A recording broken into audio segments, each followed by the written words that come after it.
This is the Kia Niro, and it's a new, very on-trend crossover from Kia.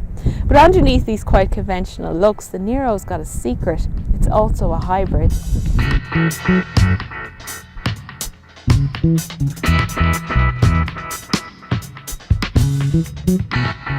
The Niro may be an eco-friendly car, but it's not weird looking, and that's in its favour. It's a 5-seater, and in terms of size it slots in between the Kia Ceed hatchback and the Sportage SUV. The space inside the car is very good for the car's compact footprint, with good legroom and a 427 litre boot that's practical for its size, shape and low loading sill.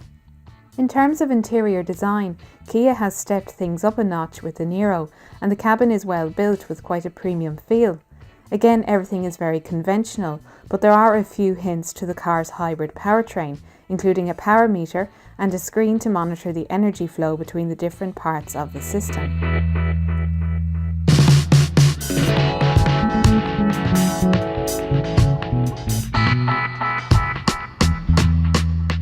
The Niro is a petrol-electric hybrid, so it's got a 1.6 litre petrol engine, an electric motor and a battery pack, and together the system produces 141 horsepower.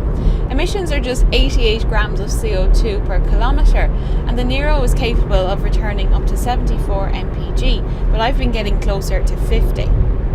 Like most hybrids, the Niro is mostly very smooth and very quiet on the road, and it moves off silently on electric power, and then the petrol engine kicks in as appropriate. Now, Kia has opted for a dual clutch automatic transmission, and that changes gear in a more natural way and with less noise than a CVT gearbox, which has been common in hybrids to date.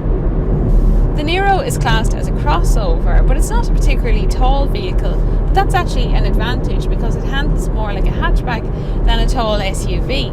The handling is not particularly exciting. The car feels quite heavy in corners, but it is predictable, the steering is decent enough, and the ride comfort is also generally very good.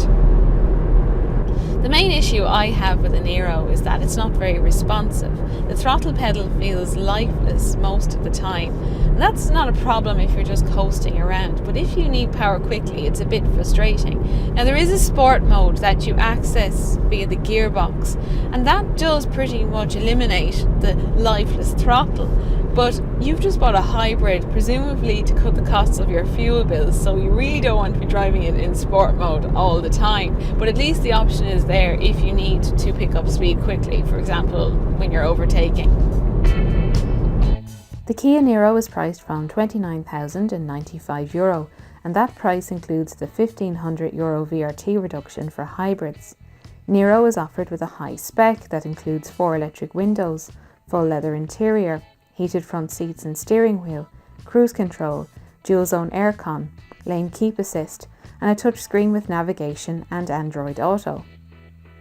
The Kia Niro seems to be the perfect product at a time when there is huge consumer demand for crossovers and hybrids are becoming more mainstream.